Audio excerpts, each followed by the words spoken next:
folks, and welcome to this, the first of a new series that I'm making, Introductory Electronics.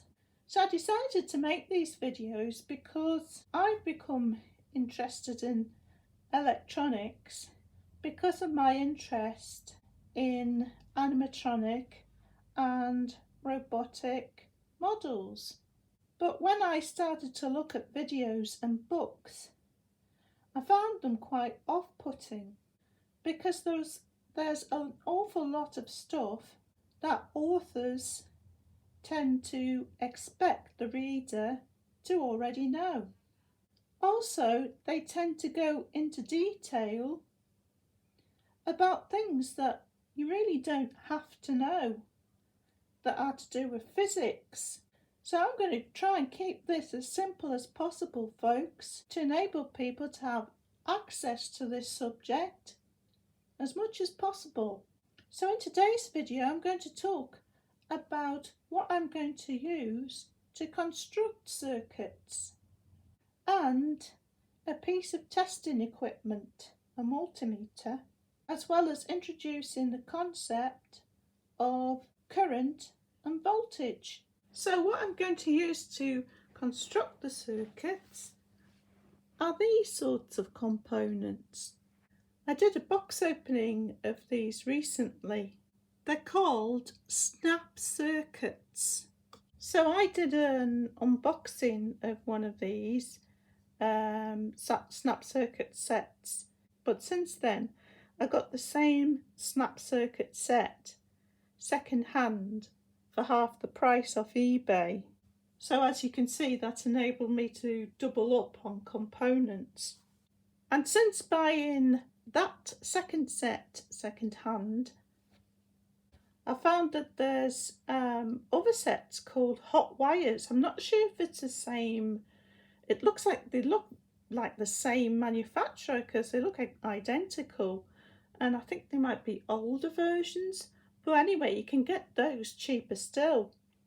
So I bought a set second hand for less than £15, but it had a lot more components in than this snap circuit set. So I would suggest that you buy these things from eBay second hand, because even if you have the odd component that's missing or that's broken, it's still going to work out a lot cheaper than buying them new. So the reason I've chosen this sort of style for constructing circuits is because it's so easy.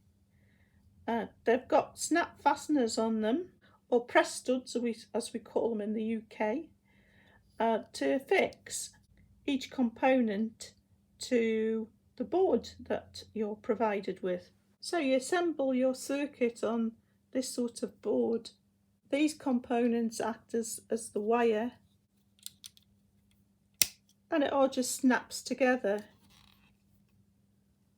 You've got this component here for putting your batteries and attaching your batteries to the circuit. So I've chosen to use this setup instead of moving straight to this solderless breadboard, which is what most sort of people starting off in electronics start with to assemble their circuits, but it's much fiddlier. So yeah, this just makes it easier, so that's what I'm going to be using. I'm also going to be using this device, an analog multimeter, to take measurements. This is brand new, I haven't taken it out the packaging yet. So that's the make of it there. So while I'm taking this out of the packaging, Paul, can you just talk about what multimeters measure and why we need to have a multimeter? It measures a few things. It can measure voltage, DC and AC voltage. It can measure current, DC and AC current, and it can measure resistance. Now, those are all things that you might want to measure in your snap circuits. So it's a way of seeing inside the circuit. Quite a simple way of seeing inside the circuit to see what's going on. So, as Paul mentioned there, you can measure voltage and current with a multimeter, and I'm going to be talking about that next. And it contains these two probes. So you plug these in, don't you, Paul, into the multimeter? Into the multimeter. And then use the probes to measure. To press onto different parts of the circuit to measure the voltage across something or the current through something. Okay, our first bit of theory. Voltage. So voltage measures the amount of pressure or push in an electric circuit, and it's measured in volts, or V for short. So AA, AAA, C and D cell batteries are all 1.5. Yeah. And the other thing we're looking at is current. So current refers to the flow of electricity, the amount of electricity, and current is measured in amps. And it's written as I, not C, but I, which is short for intensity. Yeah. So a good analogy, and one that I've found has helped me understand this, is a water butt. So if you've got a water butt and it's full to right to the top, then the water, we can say that that's like pressure. Yes, that's if you turn the tap on at the bottom, there's a lot of water pressure there. Yeah, the water's going to come out quickly because there's a lot of pressure because it's full.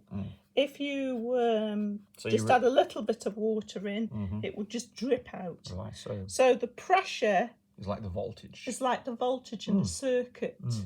We refer to it as voltage, and it's like pressure. Like pressure if you're comparing it to the water, yes. Yes. And the current is like the flow of water. So it will be the amount of water coming through the tap. Through the tap. The quantity of water, yeah. So if you've got more pressure, you have more water coming out. Water, yeah. If you've got less pressure, you've got less water coming out. So if you've got a higher voltage, you've got a higher current. More current being pushed around. More current being pushed around. If you have a low voltage, you've got less current. So I suppose like that's when an example of that would be when the batteries in your toy start running out and your toy doesn't work. You measure because the voltage, the voltage has dropped, and it can't push the pressure. It can't push the current around the circuit anymore, make it work properly. So folks, that's it for this first episode. I hope you enjoyed that, and I hope you'll watch the next episode.